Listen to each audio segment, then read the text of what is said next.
तो कहानी की शुरुआत वोल्डन नाम के आदमी से होती है जो कोर्ट में स्टेनोग्राफर का काम करता है।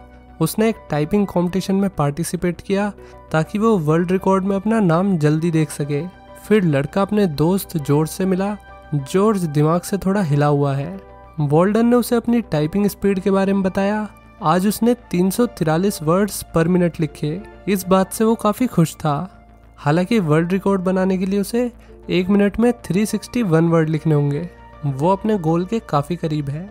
जॉर्ज ने उसके साथ कोर्ट आने से ये कहते हुए मना कर दिया कि आज का डिफेंडर बहुत बेकार इंसान है। वोल्डन फिर अकेले कोर्ट में आ गया। वो केस से रिलेटेड बंदे का नाम बोलते हैं।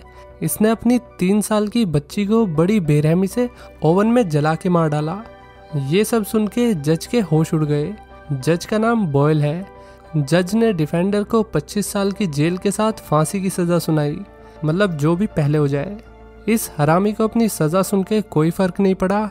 ये तो टेबल पर चढ़कर नाच रहा था। अबे नचवलिए का ऑडिशन नहीं चल रहा इधर। इसके बाद जज और वोल्डन लंच पर जाते हैं।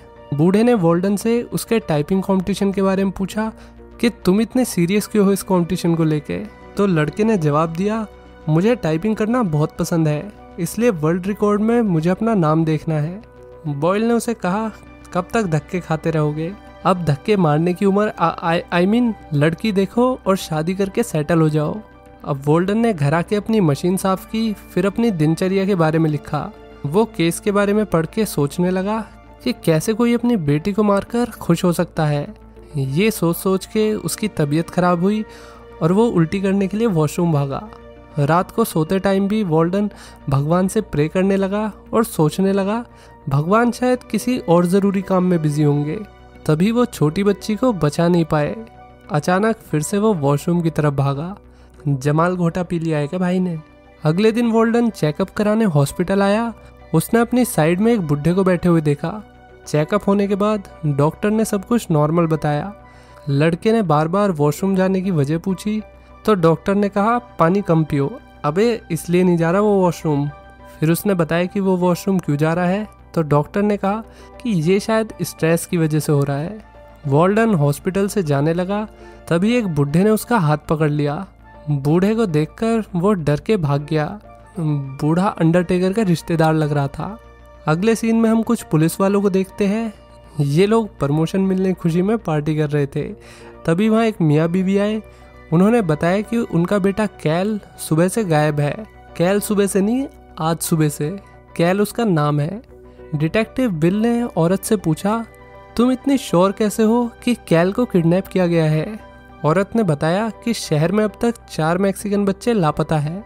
शायद किडनैपर मैक्सिकन बच्चों को अपना निशाना बना रहा है, क्योंकि वहाँ की पुलिस और रूल्स मैक्सिकन लोगों को इग्नोर करती है।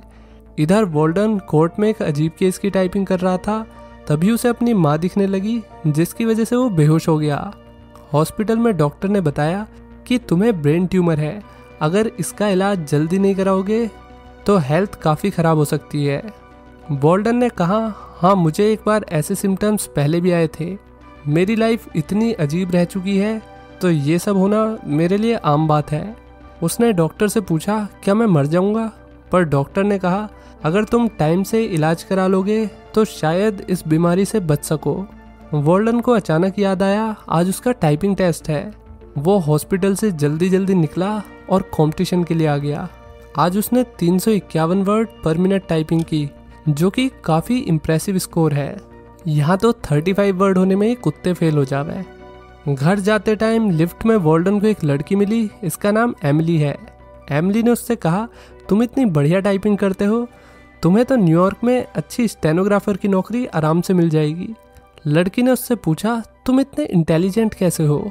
इस पे वोल्डन बोला, ये विरासत दादा परदादा से मुझे मिली है और मेरे हाथ में जो मशीन है ये भी मेरे पापा की है।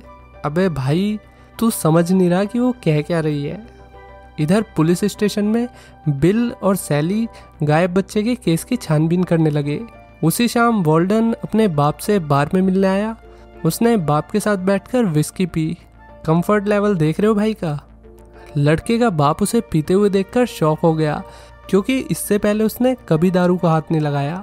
बूढ़े ने अपने लड़के को डांटना शुरू कर दिया कि क्या तुम फालतू की टाइपिंग कंपटीशन में अपना टाइम बर्बाद कर रहे हो। वॉल्डन ने कहा, पिताजी थोड़ा भरोसा रखो। पिताजी भी लाइक, हमारे मतलब बाप को मत सिखा, चल। लड़का बाहर से निकला और मेडिकल स्टोर पर सर दर्द की दवाई लेने आ गया।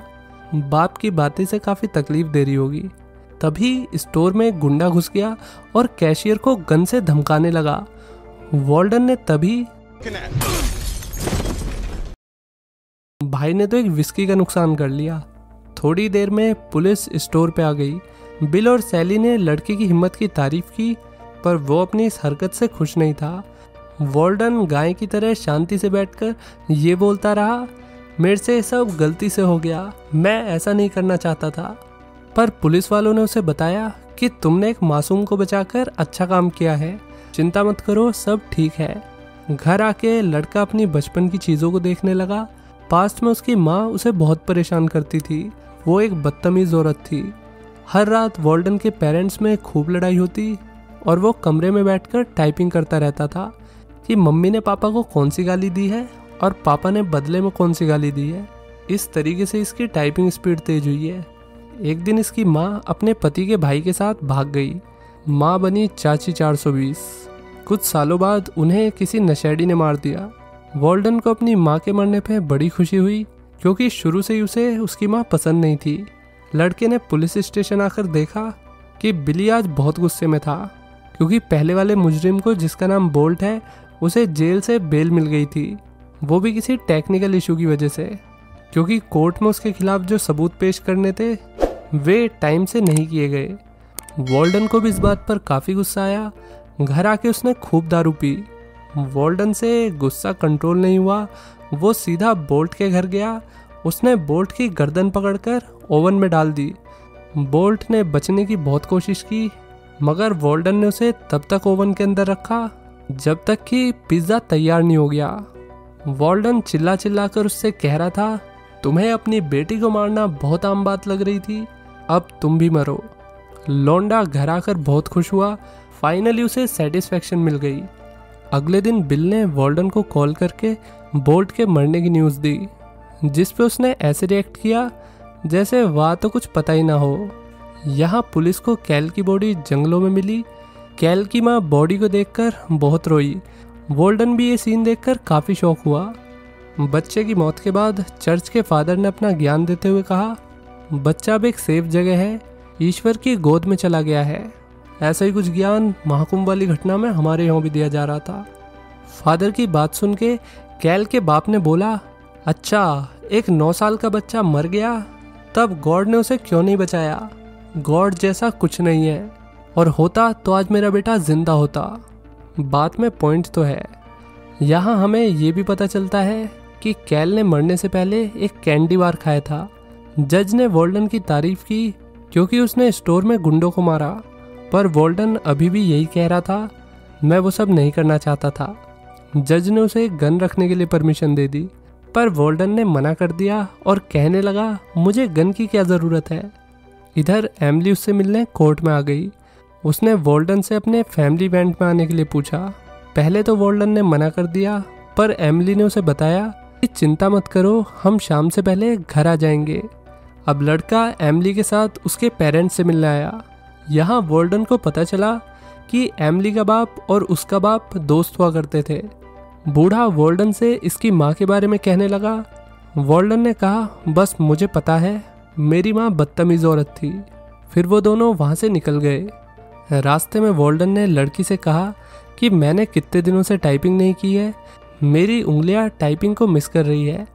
तभी लड़की उसके क्लोज आ गई। अगली सुबह बिल सैली के साथ जॉर्ज से उसके घर सवाल जवाब करने पहुंचे। उन लोगों ने जॉर्ज से पूछा, तुमने पिछले दिनों अपने आसपास कुछ अजीब होते हुए देखा? ना, मैंने तो कुछ ना देखा। उसके हाथ में सेम वैसी कैंडी थी जैसी कैल ने मरने से पहले खाई थी। ऑफिसर को इस पे शक हुआ।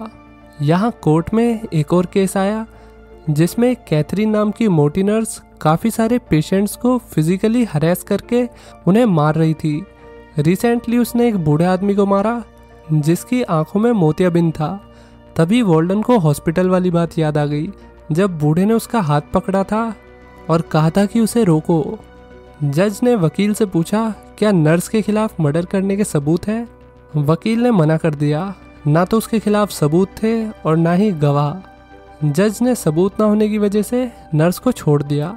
शाम को नर्स हॉस्पिटल में अपना काम कर रही थी, तभी एक पेशेंट ने उसे अपने कमरे में बुलाया। जब नर्स कमरे में आई, वार्डन ने अब नर्स को बांधकर उससे सवाल जवाब किए, फिर उसे बहुत टॉर्चर किया। नर्स ने अपने गुनाह कबूल कर लिए। लड़के ने फिर अपनी बेल्ट निकालकर उसे ऐसा बेल्ट ट्रीटमेंट दिया जैसा उसे अगर कहीं और से मिला होता तो शायद मोटी ऐसी हरकतें ना करती। अगले दिन पुलिस क्राइम सीन पर पहुंची।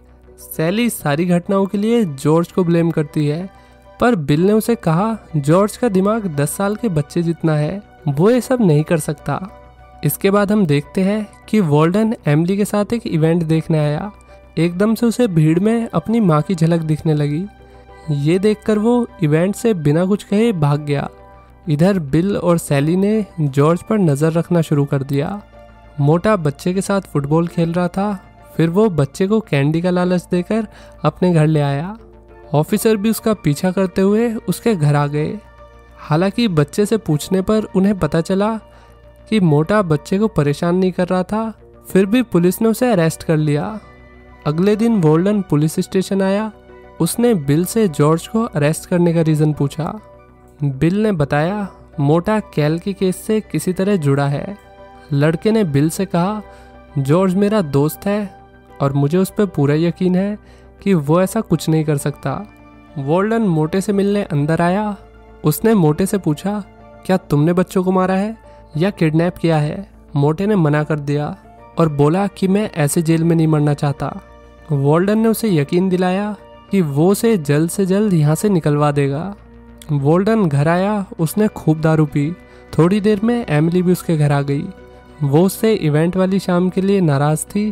थोड़ी देर में लड़की का गुस्सा शांत हो गया और फिर दोनों ने रोमांस किया। आधी रात को लड़की ने कमरे से आ रही रोशनी को देखा। वो रूम में जाकर वार्डन का सामान देखने लगी। तभी लड़का वहाँ पर आ गया। उसने बोला, तुम यहाँ क्या कर रही हो? लड़की ने पूछा, तुमने अपना पूरा सामान अब तक संभाल के क्यों रखा है? वार्डन ने कहा, मुझे अपनी मेमोरीज बहुत प्यारी है, चाहे वे कितनी ख़राब क्यों ना हो। एमिली फिर यहाँ से चली गई और वार्डन ने भी उसे नहीं रोका। वार्डन को लगा कि एमिली कभी भी उसके पास्ट को नहीं समझ पाएगी। फिर उसने बिल को फ़ोन करके कहा, मोटे को छोड़ दो, वो निर्दोष है। फ़ोन काट के उसने देखा कि वहाँ कुछ गुंडे एक लड़की को छेड़ रहे थे। उसने शांति से मैटर को सॉल्व करने की कोशिश की, मगर गुंडे नहीं माने तो वार्डन ने गन से उन्हें उड़ा दिया। इसी सब में एक गुंडे ने उसके पेट में चाकू भी घुसा दिया था। बिल ने वार्डन की न्यूज़ मोटे को दी। मोटे ने ये सुन के उससे कहा, मेरे साथ चलो, मुझे तुम्हें कुछ दिखाना है। मोटा सैली और बिल के साथ पुलिस स्टेशन से दूर एक जगह आया। मोटे ने अंदर जाने से मना कर दिया।